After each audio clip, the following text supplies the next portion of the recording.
بسم الله الرحمن الرحيم. Assalamualaikum warahmatullahi wabarakatuh.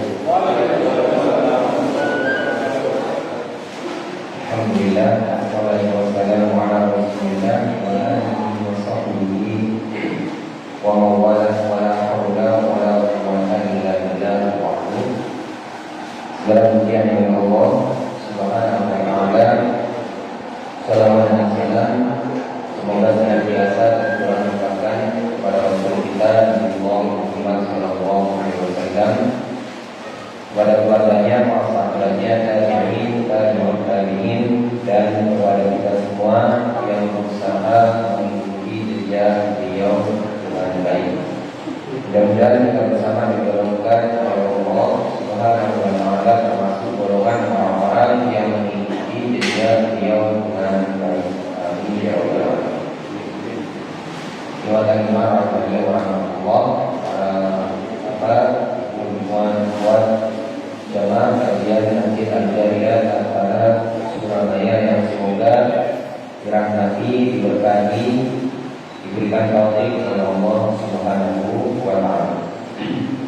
Alhamdulillah, malam hari ini kita bersyukur kepada Allah. Malam hari ini kita diberikan kesempatan kesehatan sehingganya kita bisa bermujalah, bermuajahah di tempat ini dalam keadaan sehat untuk menuntut ilmu agama yang merupakan kewajiban bagi kita setiap muslim, laki-laki maupun yang perempuan.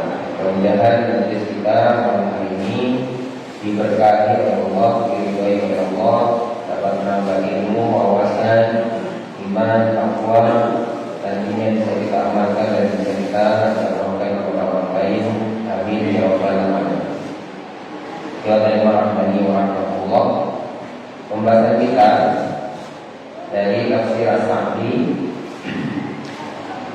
pada pertemuan sebelumnya masih dalam pembahasan tafsir surah Al-Mu'minun ayat yang ke-31 sampai dengan ayat yang ke-41 yang berkisah tentang Nabi Shalih alaihissalam terhadap kaumnya, yakni kaum Tsamud.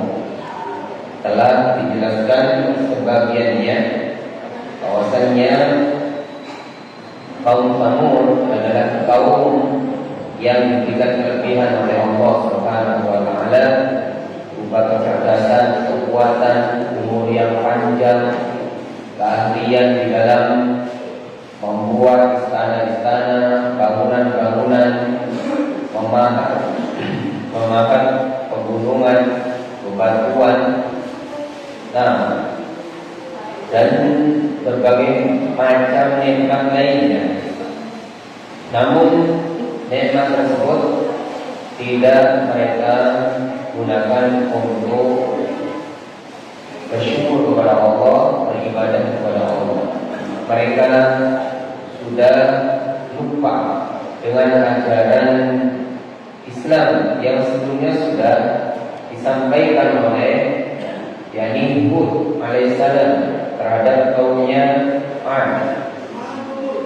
Setelah yang dalam riwayat dijelaskan setelah 6 generasi berikutnya, maka manusia mulai lupa tentang ajaran menyembah Allah Subhanahu wa taala. Sehingga Allah kirimkan Nabi Shalih alaihissalam sebagaimana nabi-nabi sebelumnya yang berdakwah untuk mengajak menyembah hanya kepada Allah Subhanahu wa taala dan melarang dari perbuatan syirik menyembah kepada selain Allah Subhanahu wa taala. Iwan iman rahimani wa rahmatullah, pada pertemuan sebelumnya telah dijelaskan bahwasanya mereka menentang terhadap Nabi Shalih alaihissalam. Mereka mengatakan, "Maka dari illa basyarun mithlukum. Jadi pemuka mereka itu mengatakan kepada kaum Samud, wahai kaum Samud, kamu tidak usah percaya kepada Salih. Salih ini ma hadza illa basyarun mithlukum, adalah manusia biasa seperti kalian, ya. Ya'kulu mimma ta'kulun wa minhu wa yashrabu mimma tashrabun. Dia makan sebagaimana kalian makan, dan dia minum sebagaimana kalian minum. Ini kemarin sudah dibahas, ya. Kemudian mereka juga mengatakan walakin aqatum basyaran mithlukum mithlakum innakum idzal laqasin. Kalau kalian mengikuti dia yang manusia biasa, kalian nanti akan menjadi orang yang merugi. Ini diantara ucapan-ucapan pemuka mereka terhadap kaum Samud. Bahkan mereka mengatakan bahwasanya in tabaqtumuhu wa ja'altumuhu lakum rahisan, kalau kamu jadikan dia, kamu ikuti dia itu, dan kamu jadikan dia Salih itu sebagai rahis, sebagai pemimpin, wa huwa minkum innakum lamasbuhuna al-mahwa. Kalau begitu kalian masbuhuna al-mahwa, kalian bilang akan.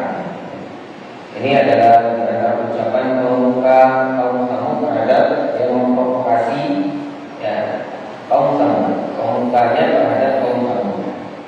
Nadimu ma'ala ma'akum, kalian akan menyesal, ya, atas apa yang kalian lakukan. Maksudnya kalau kalian ikut terhadap Salih, ya, nanti kalian akan menyesal.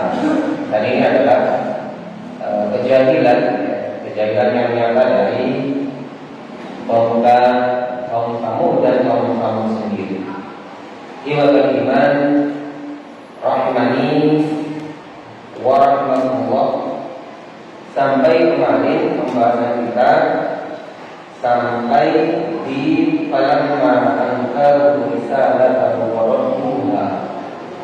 Coba sudah ketemu? Falamma ankaru risalatahu wa radduha. Sudah ketemu? Ayo di tengah-tengah ayo betul. Sudah tadi sudah benar. Turun lagi. Falamma ankaru, itu ke atas ya, ke bawah. Terus ayo falamma ankaru, persis di tanda kanan itu. Nah, monggo dibaca. Assalamualaikum. Kamu bisa tahu bahwa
ta'ala Allahu ta'ala qad qul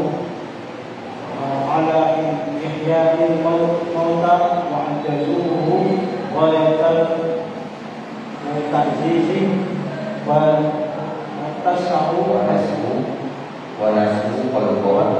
ونسوق القول أول مرة وأن الذي أنشأه من العدم وإعادته لهم بعد البلد أهون عليه وكلاهما هين لديه فلما لا ينكرون أول خلقهم ويكابرون المحسوسات ويقولون إننا لم نزل موجودين حتى يسلم لهم إنكاره بالحق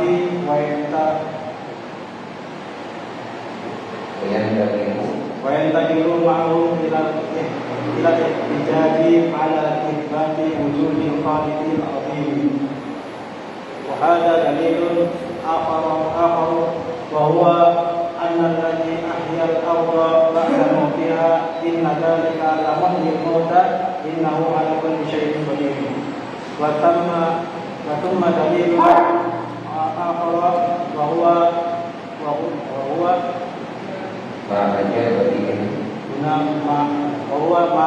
ما أجاب به المنكرين من بعد بقوله بل عجبوا أن جاءهم منذر منهم فقال الكافرون هذا شيء عجيب أئذا متنا وكنا ترابا وعظاما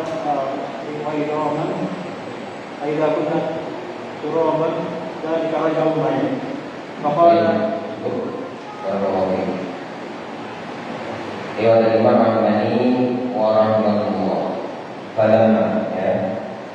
Falamma angkaru risalatahu wa radduha, maka ketika mereka mengingkari risalahnya Nabi Nuh wa radduha dan menolaknya, ditolak mentah-mentah. Nabi Nuh ini dikirim oleh Allah untuk berdakwah kepada mereka, ditolak mentah-mentah. Ya, bahkan nanti ceritanya panjang. Sebenarnya cerita Nabi Soleh ini nanti ada kaitannya dengan onta gunting umur 10 bulan. Jadi ya sekilas saya ceritakan bahwasanya mereka itu ya ngetes Nabi Nuh.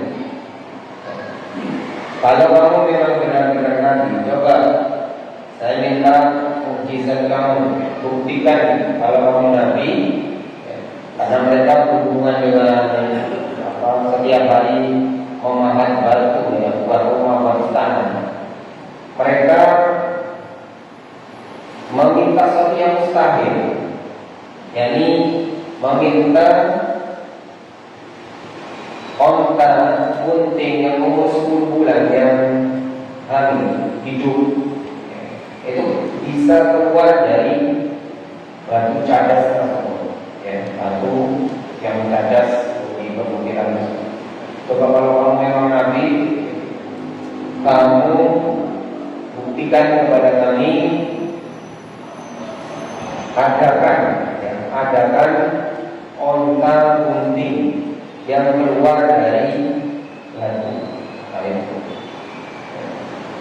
Tapi sekali lagi permintaan mereka hanya untuk membongkar Nabi Soleh niatnya, bukan untuk percaya. Dan Nabi Soleh sudah membuat perjanjian.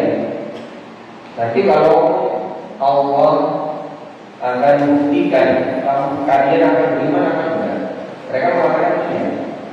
Tapi setelah Nabi Soleh berdoa kepada Allah dan dikabulkan oleh Allah, dan mereka menyaksikan dengan mata kepala mereka sendiri di onta gunting yang umur 10 bulan itu keluar dari apa?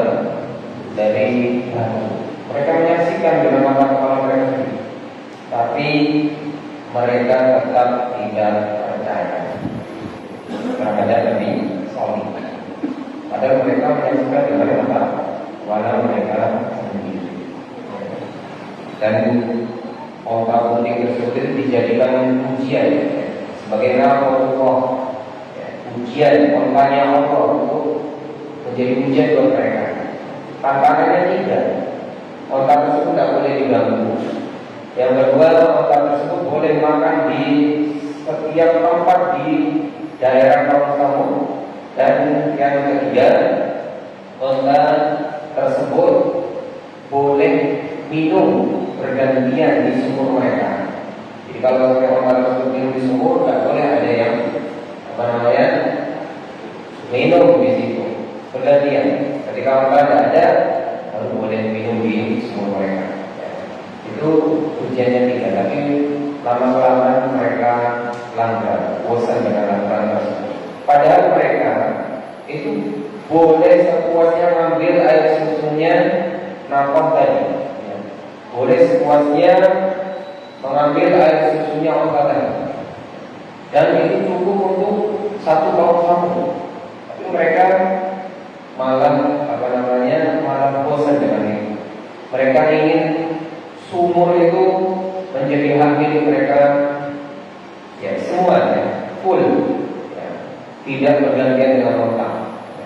Akhirnya ada provokator, ini seorang nenek tua yang bernama Ummu Wana.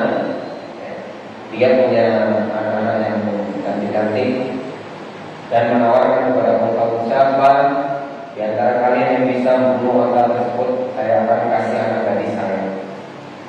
Lalu muncullah di situ Qidar bin Salim. Qidar bin Salim ini yang siap mengeksekusi onta tersebut. Ada yang lainnya takut, tapi setuju mau bunuh, tapi takut. Ya. Kaum kamu itu setuju kalau itu dibunuh, cuma takut yang mengeksekusi siapa itu takut karena sudah dikatakan oleh Soli kalau kamu mengganggu ada Allah akan, sehingga tidak ada yang berani mengeksekusi. Yang berani adalah Qidar bin Salim. Ya. Maka Qidar bin Salim mengeksekusi, lalu dijanjikanlah ya 3 hari oleh Soli. Tunggu 3 hari, kamu bersenang-senang 3 hari, silakan di ruang 3 hari. Ya. Kamu bersenang-senang, kamu nikmati sisa hidupmu 3 hari. Di hari pertama wajah mereka menguning, pucat. Tapi kok sampai sore tidak ada tanda. Hari kedua wajah mereka memerah, tak turun-turun ada.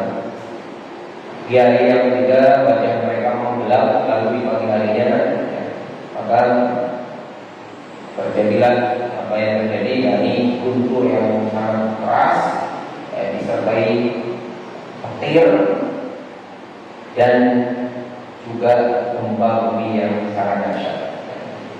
Maka mereka dianggap balik dan hancurlah mereka. Hanya tersisa puing-puing dan sisa bangunan yang sekarang masih bisa dilihat yakni di utara dari Madinah, 300 kilo dari Madinah, utara Madinah. Itu ada dari peninggalan kaum masih ada, puing-puingnya masih ada, tapi ya sudah banyak yang hancur. Kita tidak bahas sesuai dengan tafsir ini berkenaan dengan apa saja pengingkaran mereka ini terhadap Nabi Nuh dan Nabi Saleh. Padahal engkau risalatu wa ruha. Ketika mereka mengingkari risalahnya Saleh dan mereka menolak mentah-mentah apa yang dibawa oleh Saleh, engkau maja bihi minal ba'ti. Mereka mengingkari dari perkara al-ba'ts, yakni hari kebangkitan, ba'dal maut, setelah kematian.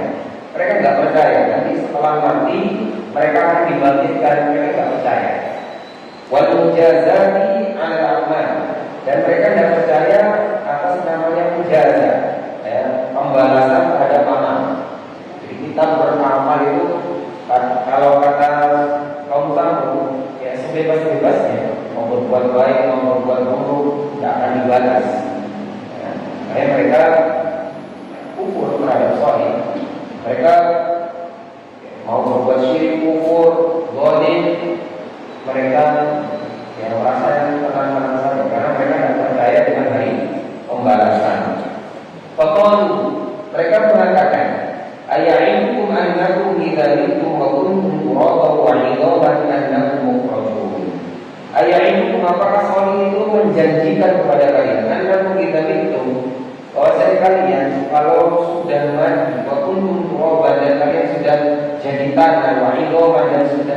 tulang belulang.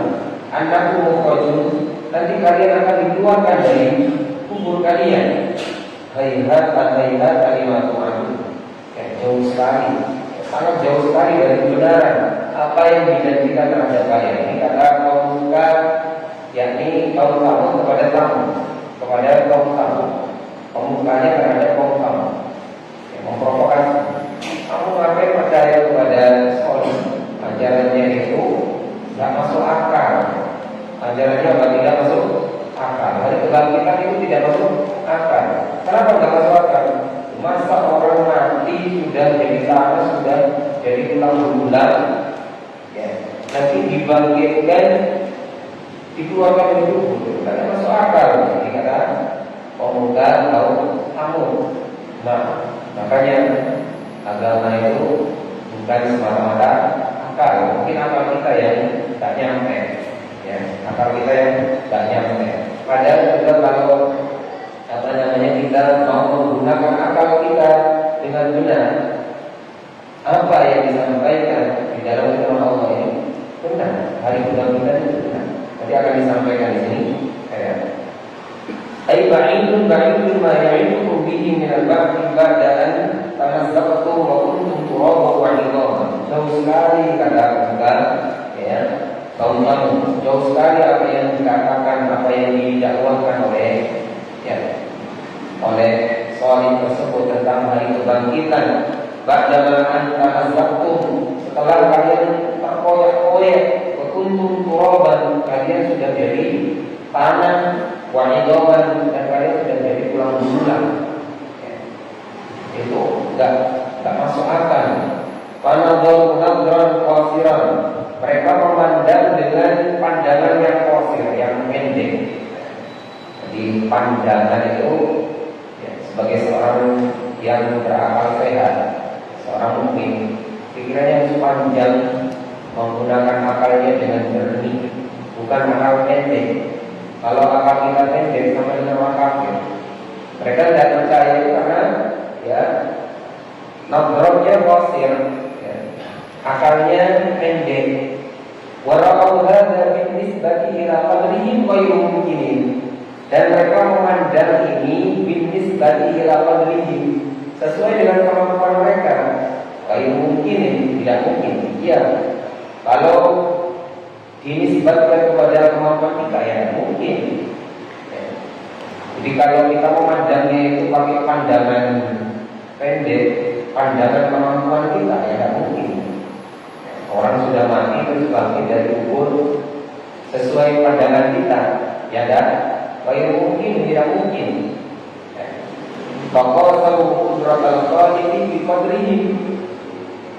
Mereka qasal itu membandingkan qudratal khaliq, kemampuan khaliq, kemampuan Allah mencipta, bi qadrihi, dengan kemampuan mereka.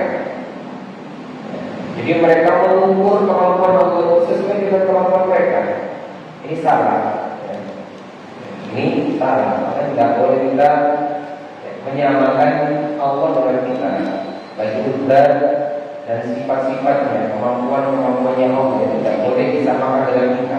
Ya, kita tidak mampu, tapi Allah Khaliq, pencipta, sangat mampu. Ta'ala Allah, Maha tinggi Allah. Fa'antaru qudratahu ala ihya'il mauta. Mereka mengingkari qudratahu, kemampuannya Allah, ala ihya'il mauta, dalam menghidupkan orang yang sudah mati. Ya. Mereka mengingkari, mereka tak percaya Allah itu bisa menghidupkan orang mati. Wa ajazuhu wa yata'jiz, dan mereka melemahkannya, ya, dengan puncak kelemahan. Mereka mengatakan bahwa Allah tidak mungkin bisa, ya, membangkitkan orang yang sudah mati. Walau qalu awal-awal, dan mereka lupa kalau tentang penciptaan mereka awal-awal, pertama kalinya. Mereka lupa dulu pertama kali diciptakan itu bagaimana. Masing-masing kita ini, ya, masing-masing kita ini dulu bagaimana. Kita diciptakan. Wa anna alladhi ansha'ahu min al-'adami wa i'adatuhu lahu ba'da al-bala ahwanu 'alayhi wa lahu mahinun ladayhi. Wa anna alladhi ansha'ahu min al-'adam, dan bahwasanya dialah Allah zat yang telah menumbuhkan kita atau menjadikan kita ada setelah al-'adam, setelah ketiadaan. Dulu kita tidak ada. Kemudian ya Allah ciptakan lewat ya, rahim ibu kita, kemudian kita dilahirkan ke dunia ini. Maka Allah Subhanahu wa taala lah yang telah menciptakan kita dari ketidakadaan menjadi ada. Wa i'adatuhu, maka mengembalikannya, maksudnya mengembalikan menjadi tidak ada lagi. Lahu ba'dal bala ahwan 'alaihi, itu lebih ringan, dan setelah itu dibangkitkan lagi dari ketiadaan menjadi ada lagi, itu lebih ringan lagi. Wallahu mahinun ladayhi, semuanya itu adalah mudah bagi Allah Subhanahu wa taala. Dulu kita tidak ada, diadakan mudah. Lalu kita dimatikan, sangat mudah sekali. Kemudian dari kematian kita dibangkitkan lagi menjadi ada lagi, maksudnya dihidupkan kembali, sangat mudah sekali. Kenapa? Dulu kita tidak ada sama sekali, itu bisa diciptakan oleh Allah. Apalagi hanya sekedar mengulangi lagi, yang ada saja. Yang ada itu mengulangi. Panjenengan kan sudah dikubur, tulangnya masih ada. Ya. Kalau tulangnya sudah hancur, tapi tetap ya tersisa tulang ekornya, pasti tersisa. Namanya apa? Sudah. Jadi tulang ekor itu tidak akan ya hancur. Ya. Kalau panjenengan sudah dikubur, tulang-tulang mungkin hilang semua, tapi tulang ekor tidak akan hilang. Dari itulah nanti yang dari ya sudah itu yang akan dibangkitkan lagi menjadi bakal kita ya, dibangkitkan hidup lagi di hari kebangkitan. Falimala yukiruna awwala khalqihim, maka mengapa mereka tidak mengingkari awwala khalqihim, awal pertama kali mereka diciptakan? Kenapa mereka tidak mengingkari yang itu, yang awal penciptaan? Wa yubaqiruna al-mahsusat, dan mereka menentang perkara-perkara yang konkret, yang sudah nyata, kata jelas. Harusnya kalau menentang hari kebangkitan, mereka harusnya juga lebih menentang penciptaan mereka. Dulu nggak ada, diciptakan oleh Allah jadi ada. Kenapa mereka tidak menentang yang itu? Wa yaquluna innana lam nazal mawjudina hatta yaslama lahum inkaruhum lil ba'd. Mengapa mereka tidak mengatakan innana lam nazal mawjudina, kami senantiasa ada. Innana lam nazal mawjudina, kami senantiasa ada. Jadi orang yang mengingkari hari kebangkitan harusnya mengatakan innana lam nazal mawjudina, kami ini senantiasa ada. Harusnya seperti itu. Saya ulangi lagi. Harusnya orang yang mengingkari hari kebangkitan itu harusnya mengatakan innana lam nazal mawjudina, kami senantiasa ada. Dari dulu ada dan senantiasa ada. Tidak akan pernah tidak ada dan senantiasa ada. Maksudnya apa? Dari dulu ya ada, kemudian dari dunia ini ya ada, kemudian tidak akan pernah mati dan tidak akan pernah dibangkitkan, selalu ada terus. Harusnya seperti itu. Kalau mereka konsisten dengan pendapat mereka, yakni mengingkari hari kebangkitan, hatta yaslama inkaruhum lil ba'd, sehingga selamatlah argumentasi mereka terhadap pengingkaran terhadap hari kebangkitan. Baru kalau ada orang ya dengan dengan beraninya mengatakan saya dari dulu ada dan tidak akan pernah mati, senantiasa ada. Ini baru kita percaya orang ini benar-benar hebat. Ya. Orang ini benar-benar hebat. Tidak apa-apa, kamu tidak percaya dengan kebangkitan, tidak apa-apa. Tapi caranya apa? Lalu nazar mungkin senantiasa ada. Tapi nyatanya dia dulu dilahirkan. Dulu nggak ada dilahirkan, kemudian mati juga ganti dia. Dan akan dibangkitkan. Jadi yang berhak dan percaya terhadap kebangkitan itu adalah orang yang senantiasa ada dan tidak akan ada. Karena yang terus ada, yang terus hidup itu adalah Allah Subhanahu wa Ta'ala, Al-Hayyul Qayyum, yang mana hidup, yang mana tegak sendiri, tidak butuh terhadap orang lain. Wa yantaqilu ma'ahu ila al-ihtijaji ala itsbati wujudil khaliqil 'azim. Dan mereka berpindah kepada hujjah atas penetapan wujudnya Al-Khaliq Al-Azim. Al-Khaliq, pencipta yang agung. Harusnya mereka berpindah ke sana hujjah mereka. Jadi ketika mereka sadar, dipaksa atau tidak dipaksa, dan mereka sadar bahwasanya mereka itu dulu tidak ada, terus diadakan dan akan mati dan akan dibangkitkan. Harusnya mereka pindah hujjah mereka itu kepada itsbat wujudil khaliqil 'azim, kepada penetapan wujudnya Khaliq al-Azim, adanya Allah Sang Pencipta yang Maha Agung. Ketika kita ini sudah nggak bisa berhujjah lagi, harusnya kita itu berpindah kepada itsbat wujudil Khaliq al-Azim, penetapan tentang keberadaan Al-Khaliq al-Azim. Jadi kalau sampai saat ini atau nanti sampai hari kiamat ada orang yang tidak percaya tentang adanya Khaliq, berarti pikirannya masih kurang. Dia mungkin punya akal, ya akalnya kosir tadi. Bagaimana orang dia juga dilahirkan, dulu tidak ada. Dia juga percaya bahwasanya dia juga akan mati. Terus kurang apa lagi? Masa nanti nunggu hari kebangkitan. Jadi kita kesempatan itu hanya di dunia.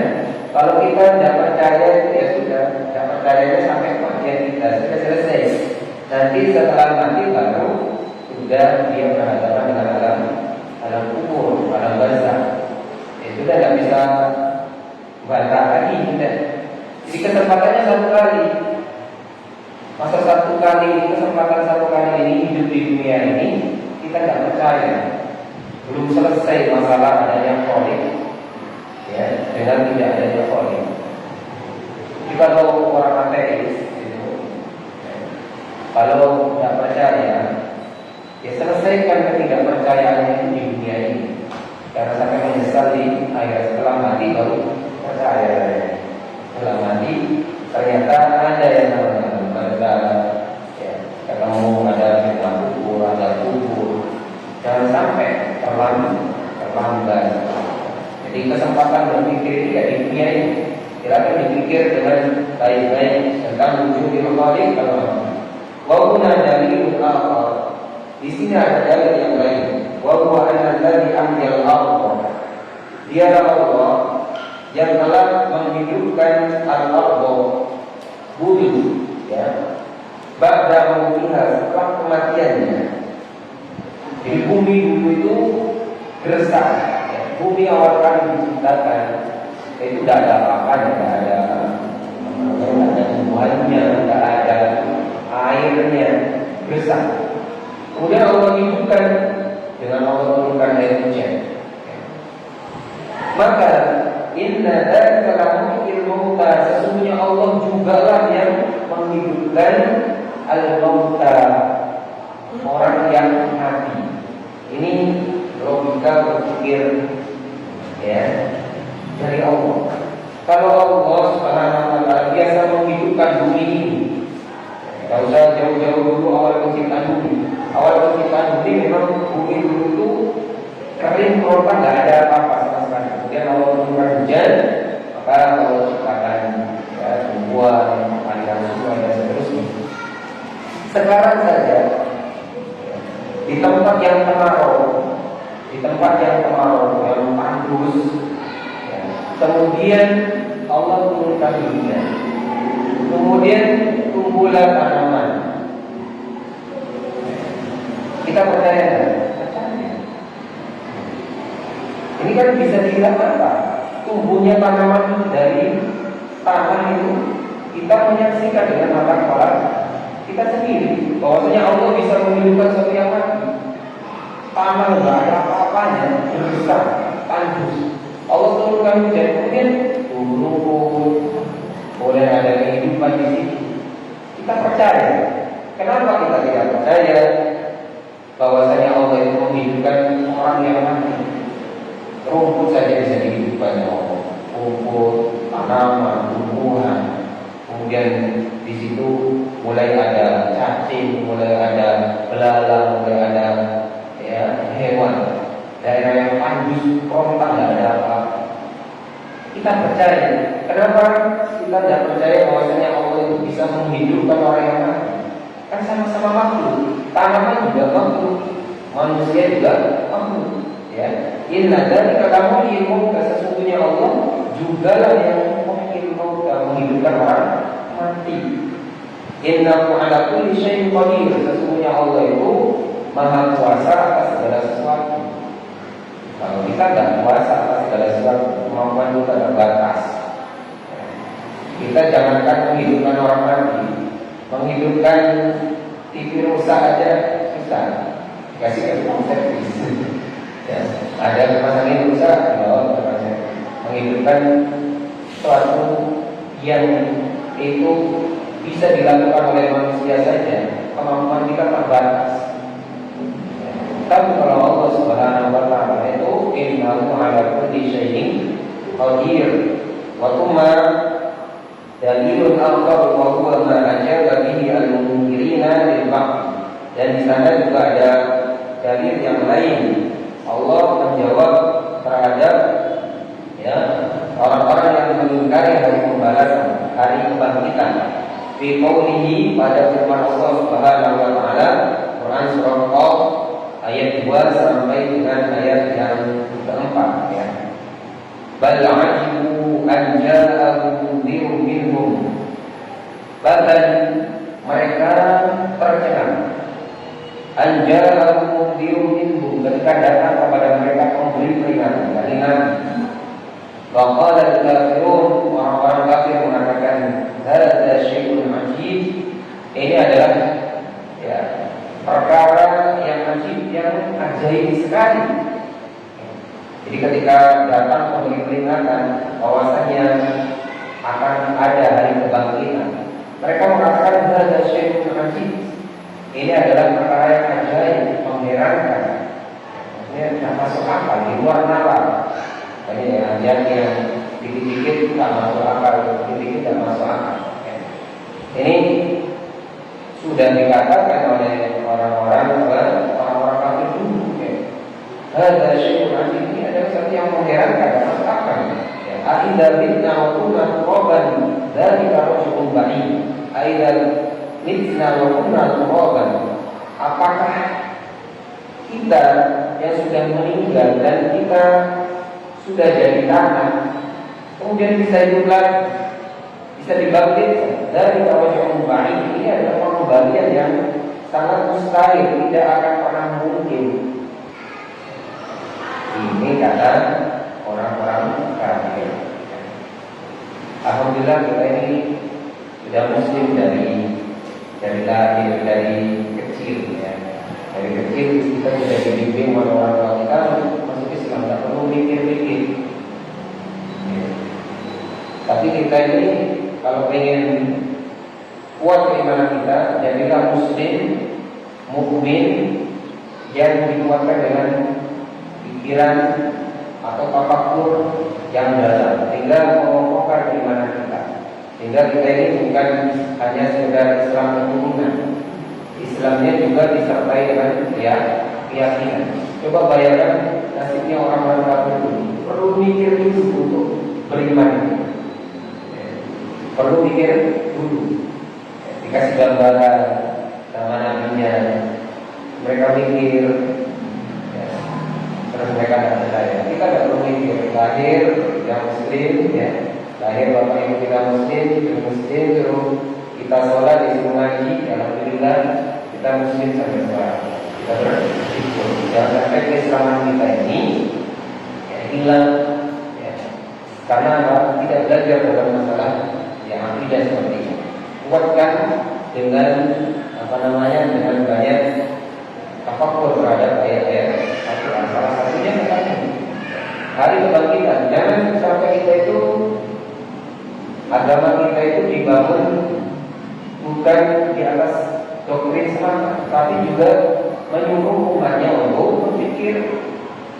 Pendekatan yang diberikan oleh para nabi itu adalah pendekatan tafakur juga, bukan hanya sekedar bualan saja. Dia berpikir kamu dulu itu lahir, Allah ciptakan kamu dari ketiadaan menjadi ada. Itu udah bagi Allah. Apalagi mengulang penciptaanmu dari tulang belulangnya sudah ada, dibangkitkan. Ini lebih mudah bagi Allah. Ini pendekatan Nabi kepada kaumnya. Berpikir, orang yang sudah Islam dari kecil harusnya juga berpikir seperti ini, agar nanti menghadapi orang-orang yang tidak percaya Tuhan, kita bisa menjawab dengan baik. Kurang berapa menit? 2 menit.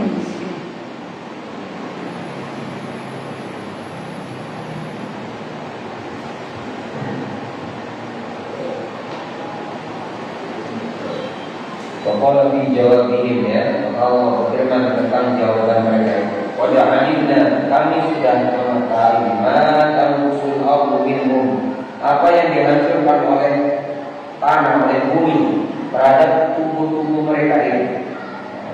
Ayyul bala wa indana kitabun hafiz, dan kita memiliki kitabun hafiz, kitab yang terjaga, yang tercatat.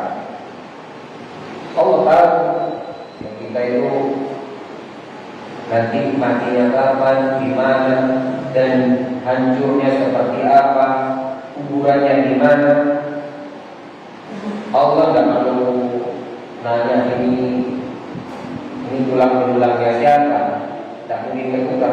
Kalau panjenengan mungkin bingung kalau sudah kuburan itu sudah ada tidak ada mayatnya, sudah bingung tujuannya siapa ini. Kalau lama ada sejarah kubur kepada kakek kita, nenek kita, lama terus datang ke tempat itu tujuannya siapa. Tapi kalau Allah itu tahu sampai proses penghancuran tubuh kita itu sampai menjadi tulang belulang, dan Allah punya catatannya. Wa indana kitabun hafiz, kami punya catatan yang terjaga. In hiya illa hayatuna dunya namutu wa nahya. Tapi sekali lagi mereka mengatakan, mereka orang-orang kafir mengatakan, in hiya illa hayatuna dunya namutu wa nahya. Kehidupan kita ini hanya kehidupan di dunia saja, kita hidup dan kita mati, biasa saja. Ayyamutu unasun wa yahya unasun. Hidup manusia lahir kemudian mati. Wa manaku dimamuni, kita tidak mungkin dibangkitkan. Ini keyakinan orang kafir. Ini keyakinan orang kafir. Alhamdulillah. Baik, cukup. Sampai di sini dulu. Nanti jika ada yang ditanyakan, monggo setelah azan.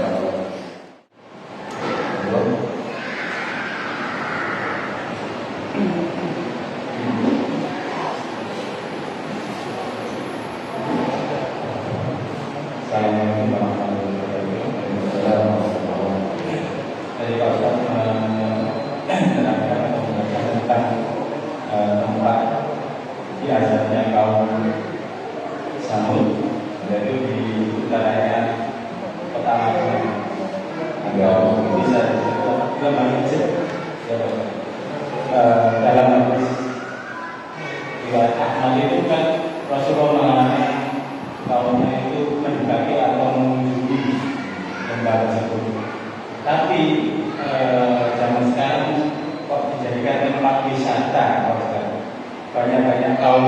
muslimin yang berkunjung di sana. Kalau istilahnya apakah ahli kitab itu menanggung dosa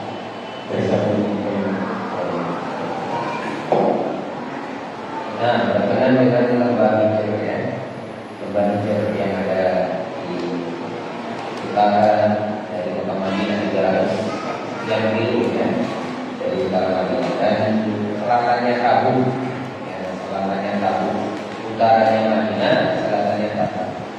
Nah, dan peninggalannya masih ada sampai sekarang. Pertanyaannya, kenapa sekarang itu tempat tersebut menjadi salah satu tempat wisata?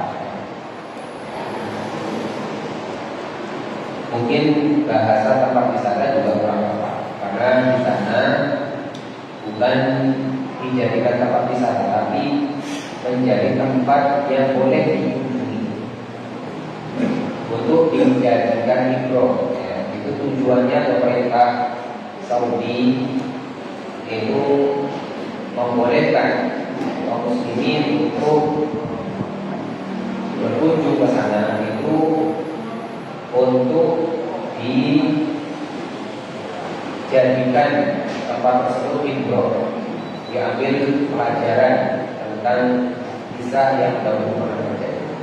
Dan memang betul ada hadis bahwasanya Nabi dan para sahabat pernah melewati tempat tersebut. Nabi berjalan dengan kencang tanpa berlama-lama di situ dan tidak meminum air yang ada di situ. Bahkan para sahabat meminum air yang ada di situ, ya, air yang ada di genangan di situ, tambah apa-apa yang ada di situ. Lalu bagaimana dengan sekarang yang ada itu dijadikan tempat yang boleh dikunjungi? Baik. Maka setahu kami Kerajaan Saudi juga sudah mengingatkan untuk para pengunjung tidak berlama-lama di situ. Ya, adapun orang-orangnya ada yang melanggar, itu bukan kesalahan dari pihak kerajaan. Ada yang betul-betul lama-lama di situ, ada yang lewat boleh, melewat itu boleh, bukan orang tidak boleh sama sekali. Boleh dikunjungi sebagaimana Nabi itu pernah lewat di lembah hijau, tapi tidak berlama-lama dan tidak meminum sama sekali dari air yang ada. Jadi ini menunjukkan bahwa ini boleh kita sekedar lewat lihat, yang benar-benar terjadi dari ini. Terus kita mau nggak percaya gimana? Peninggalannya ada, buktinya ada. Dan semuanya digambarkan di dalam Al-Quran. Kalau orang tidak percaya sama Al-Quran kan keterlaluan. Buktinya ada yang diceritakan dalam Al-Quran itu bukan hoax. Peninggalannya ada, buktinya ada. Ketika Allah bercerita tentang Fir'aun, tapi ya tidak semua memang harus Allah tampakkan ya peninggalan-peninggalan tersebut. Tapi sebagian besar ada.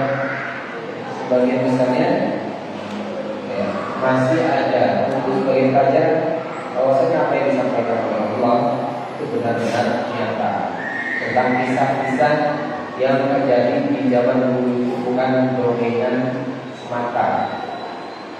Ya, mungkin kalau orang kafir kan mosok iya, tak begitu.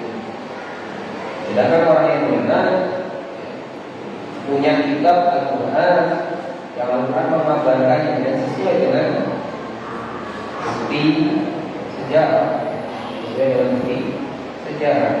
dan dibenarkan juga oleh kitab-kitab sebelumnya, oleh orang Yahudi, oleh orang Nasrani.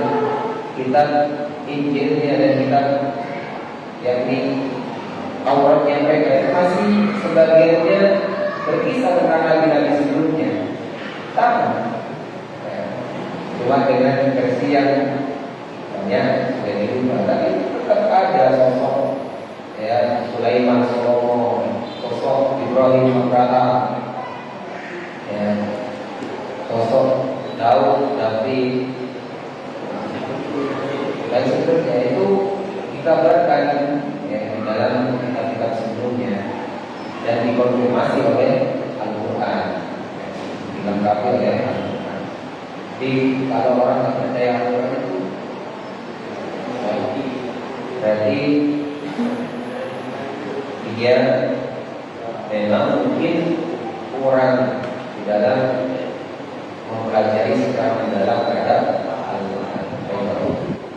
Jadi boleh dikunjungi kalau masalah, boleh dikunjungi, hanya saja tidak boleh berlama-lama dan tidak boleh mengambil manfaat dari apa yang ada di situ. Apalagi orang Indonesia suka ambil berkah, kalah berkah.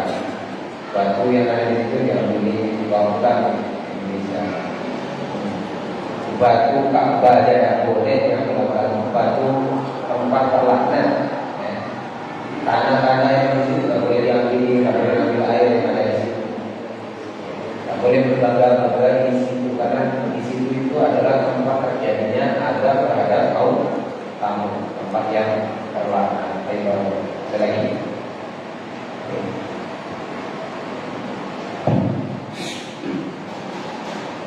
Assalamualaikum warahmatullahi wabarakatuh.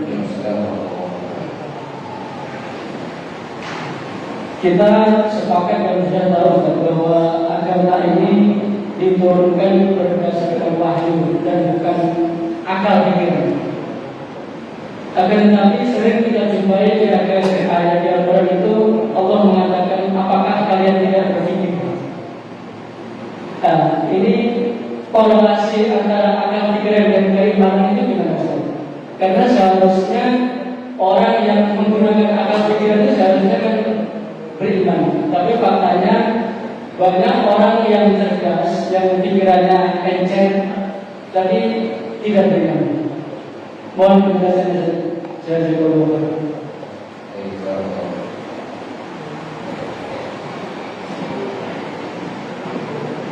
Idealnya seharusnya akal dan iman itu berjalan selaras.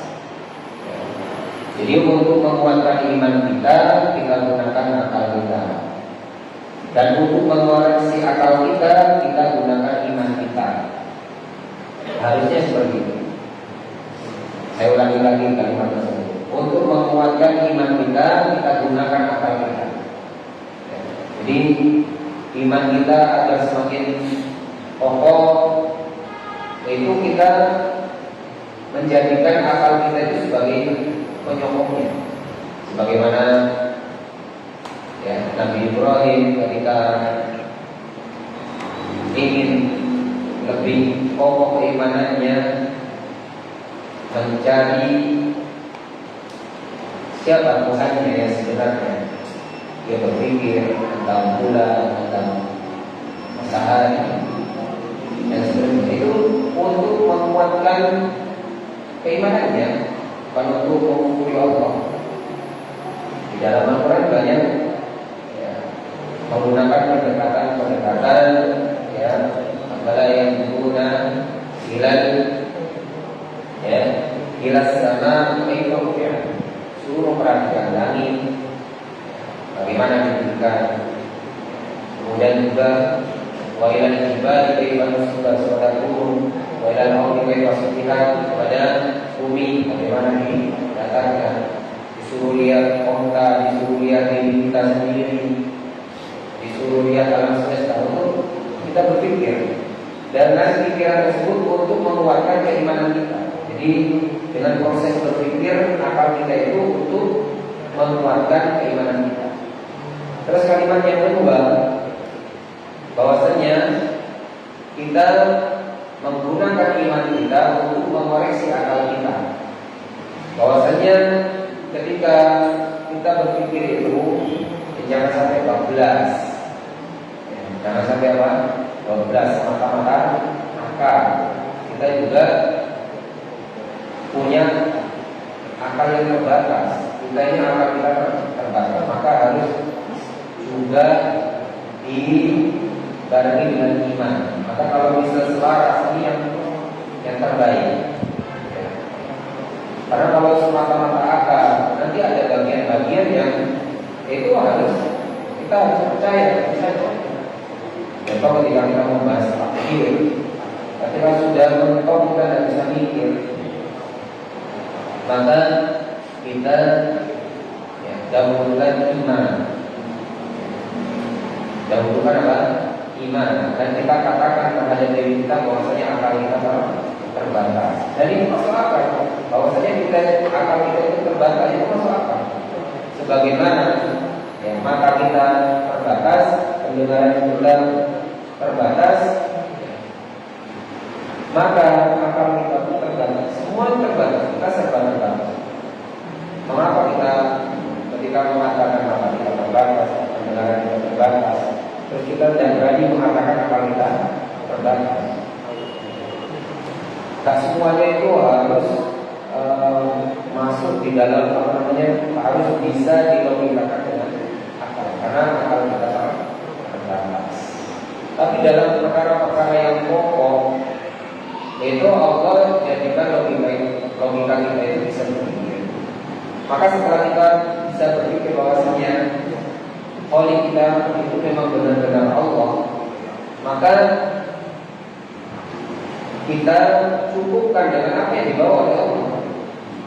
Contoh seperti perkara-perkara dasar bahwasanya adanya pencipta di alam semesta ini, bahwasanya Allah lah yang menciptakan alam semesta ini. Apa buktinya? Ya tanda-tandanya, ayat-ayatnya. Ada bumi, ada matahari, ada langit, ada bulan dan seterusnya.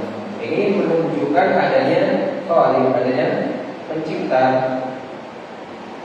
Kan bisa diklaim oleh Tuhan yang lain bahwasanya yang menciptakan bumi, yang menciptakan langit ini Tuhan lain, bisa jadi diklaim oleh Tuhan lain.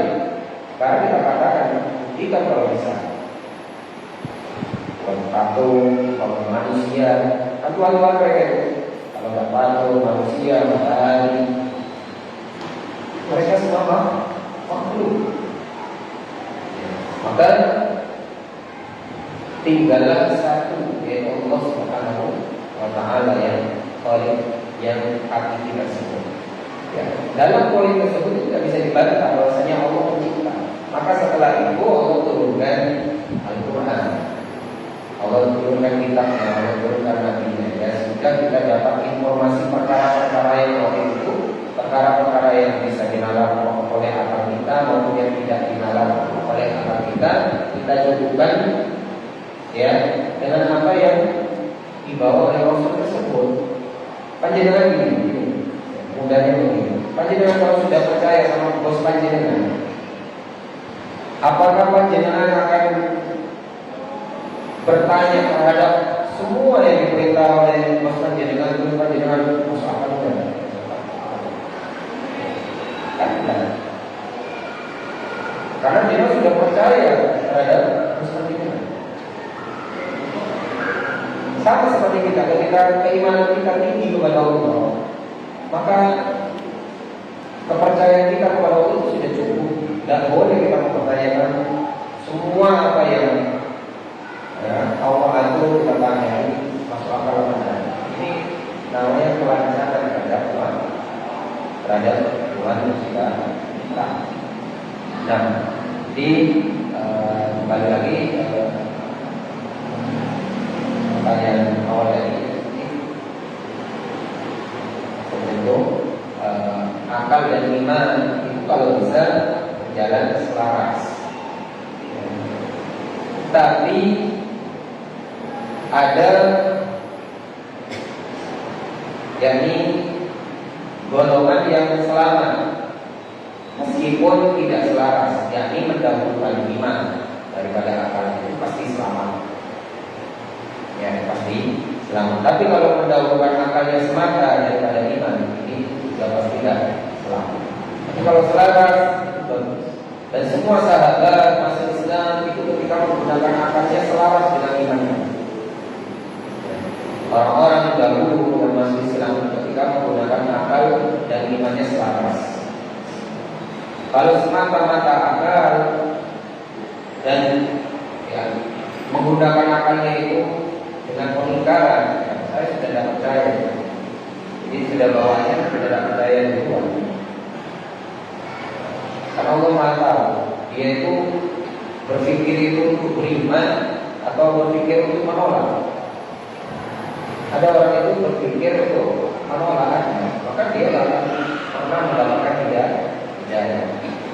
Nomor lagi terakhir nih.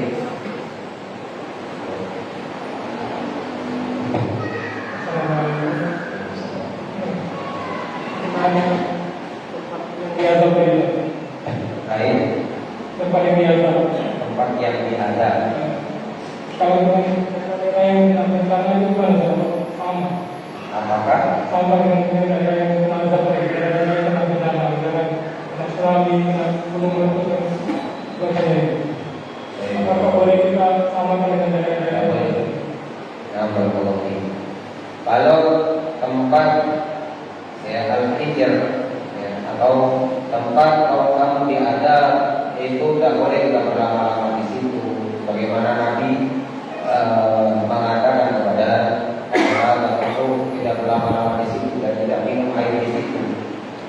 Maka bolehkah kita juga membiaskan atau menyamakan kepada tempat lain yang mendapatkan musibah, mendapatkan apa? Musibah itu. Ya. Lain, tidak boleh kita samakan. Kita tidak boleh menyamakan. Kenapa? Karena kita tidak tahu tempat tersebut itu diadab ataukah ya musibah ujian. Ya. Baru kalau tempat tersebut jelas-jelas nyata, ya, jelas-jelas nyata, tempat tersebut umpamanya tidak diragukan lagi atau tidak dipungkiri bahwa tempat tersebut memang tempat maksiat umpamanya, tempat maksiat yang akan jelas kemudian mau ada, ya. Maka kita ketika datang ke tempat tersebut, ya tidak usah berlama-lama. Apa yang berlama-lama? Dengan alasan ya kita meniru Rasulullah itu di tempat-tempat yang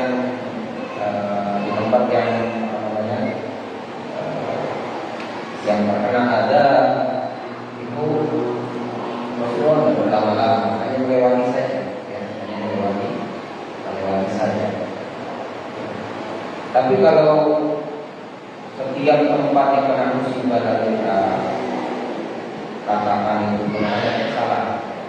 Tidak semua tempat itu, tempat yang terkena musibah itu tidak semuanya kena ada. Bisa jadi ya Allah Anda menguji dia.